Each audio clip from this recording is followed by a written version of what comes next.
Hello friends, मैं रुखसाना एक बार फिर से स्वागत करती हूँ आपका मेरे YouTube channel the fair foundation academy में। फ्रेंड्स, आज हम लोग झारखंड से जुड़े कुछ महत्वपूर्ण प्रश्नों को देखेंगे। वन लाइनर क्वेश्चंस को मैं लेके आई हूँ।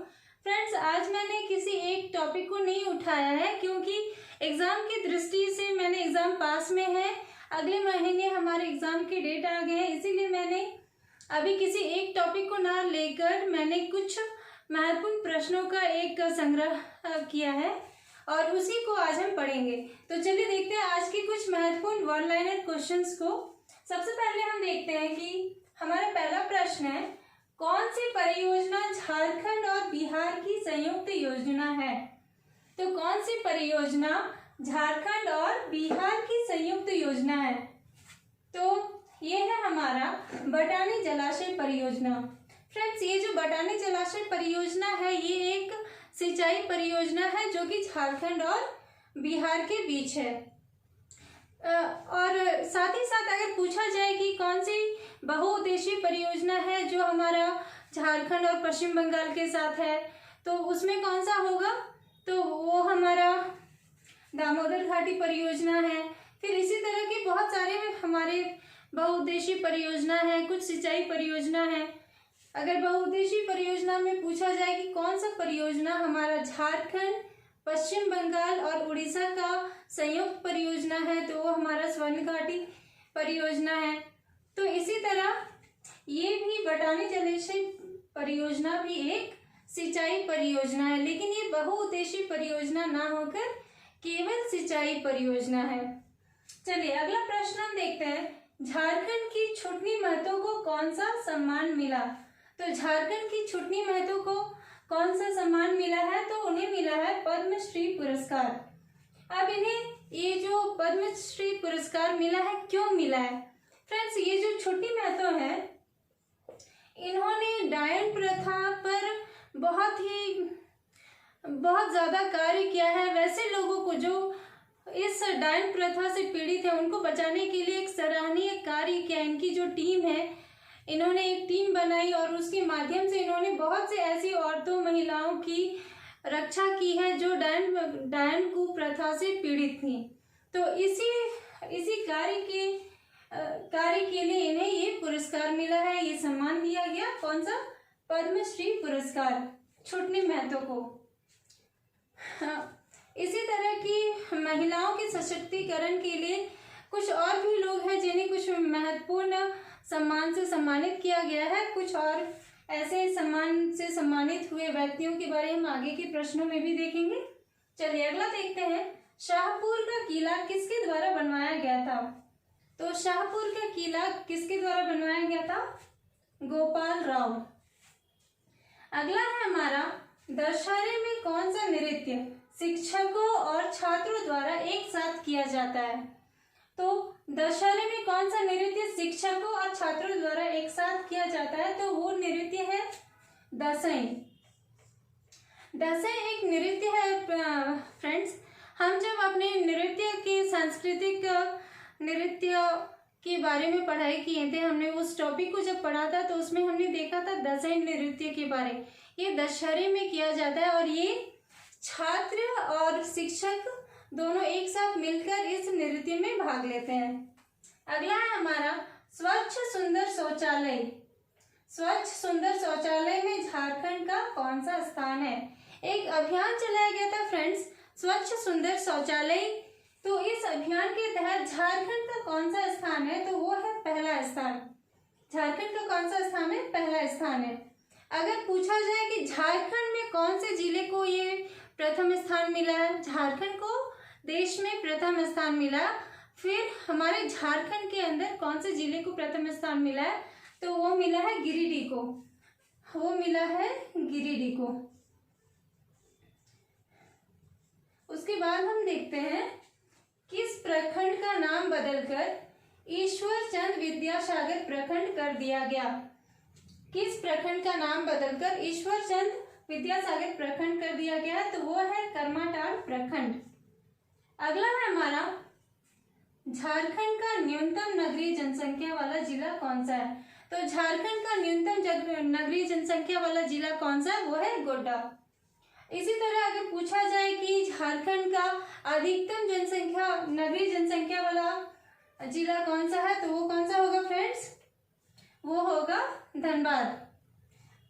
अगर न्यूनतम की बात की जाए तो वो है गिरिडीह, और अगर अधिकतम की बात की जाए तो वो है धनबाद। ये हमारा अधिकतम है, धनबाद हमारा अधिकतम में है।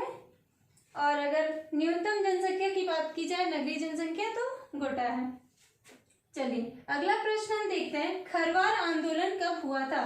तो खरवार आंदोलन कब हुआ था? ये हुआ था 1874 ईस्वी में। खरवार आंदोलन 1874 में हुआ था। अगला प्रश्न है हमारा, कोचे गरबा नाटक के रचनाकार कौन है? फ्रेंड्स, ये जो हमारा रचना साहित्य से जुड़ा टॉपिक है, ये भी बहुत महत्वपूर्ण है। तो मैंने साहित्य और साहित्यकार से जुड़ा हुआ एक टॉपिक का वीडियो बना रखा है, आप चाहे तो उसे भी देख सकते हैं। उसमें कुछ और भी महत्वपूर्ण साहित्य और साहित्यकार के बारे में मैंने पढ़ाया है, ये आपके लिए बहुत यूजफुल होगा। चलिए देखते हैं, कोचे गरबा नाटक के रचनाकार कौन है? तो कोचे गरबा नाटक के रचनाकार हैं सुलेमान मुर्मू। कौन है? सुलेमान मुर्मू। अगला है हमारा, चुकुरी क्या है? चुकुरी क्या है? तो चुकुरी मुंडा जनजाति के द्वारा बनाया गया सबई घास की छतरी है। ये जो चुकुरी है, ये मुंडा जनजाति द्वारा बनाया गया सबई घास की छतरी होती है। फ्रेंड्स, मुंडा से कुछ और भी बातों को हम देख लेते हैं, बिरसा मुंडा के बारे में।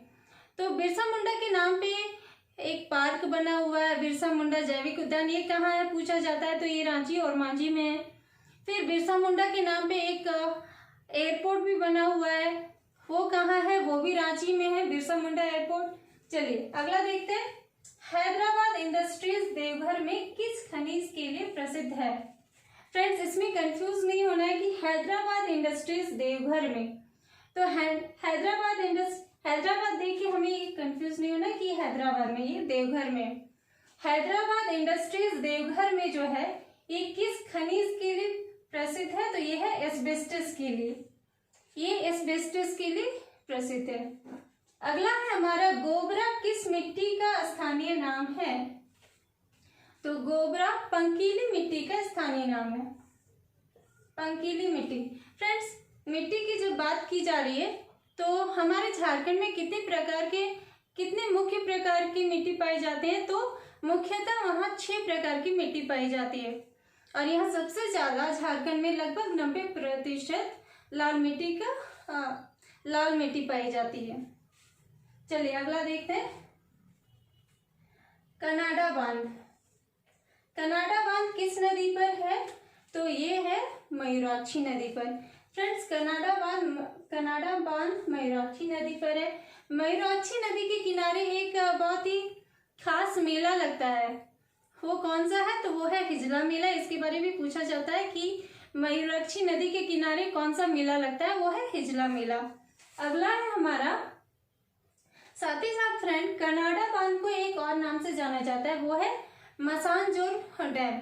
मसानजोर बांध या मसानजोर डैम, क्योंकि उस जगह का नाम ही मसानजोर है, उसी के नाम पे मसानजोर बांध इस डैम को जाना जाता है।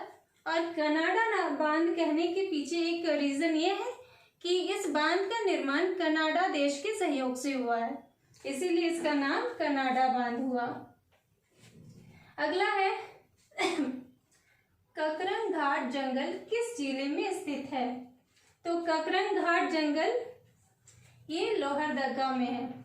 अब ये ककरन घाट जंगल क्यों प्रसिद्ध है?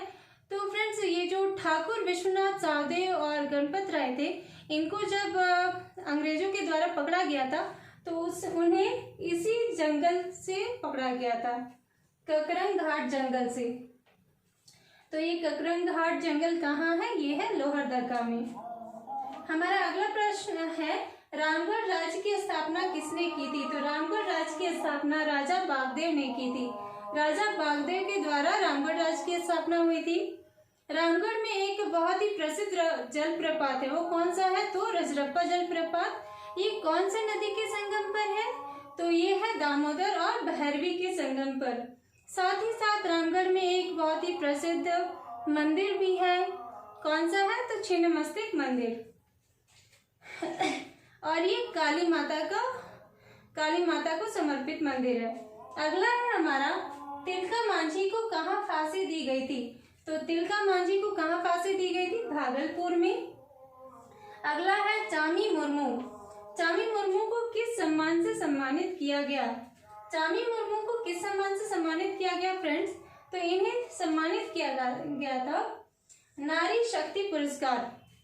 फ्रेंड्स, इन्हें ये जो नारी शक्ति पुरस्कार मिला, ये इसलिए मिला क्योंकि इन्होंने महिलाओं के सशक्तिकरण के लिए बहुत ज्यादा उल्लेखनीय कार्य किए। उसी के लिए इन्हें नारी शक्ति पुरस्कार से सम्मानित किया गया। और ये कब किया गया था?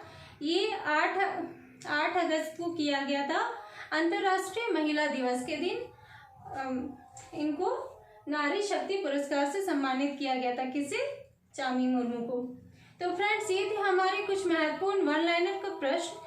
अगले क्लास में फिर से मैं कुछ वन लाइनर प्रश्न को ही लेके आऊंगी जो कि हमारे एग्जाम की दृष्टि से बहुत ज्यादा महत्वपूर्ण होंगे। चलिए, मिलती हूँ अगले क्लास में। तब तक के लिए आप लोगों से अलविदा चाहती हूँ और आप लोगों से निवेदन है कि मेरे चैनल को ज़्यादा से ज़्यादा लाइक, शेयर और सब्सक्राइब करें, ताकि जितने भी स्टूडेंट्स हैं उन जो भी ज़रूरतमंद स्टूडेंट्स हैं उन्हें मेरी ये वन लाइनर क्वेश्चंस मिले और वो अपने एग्जाम की तैयारी और बेहतर तरीके से कर सकें। चलिए, मिलती हूँ अगले क्लास में। तब तक के लिए अलविदा। Thank you.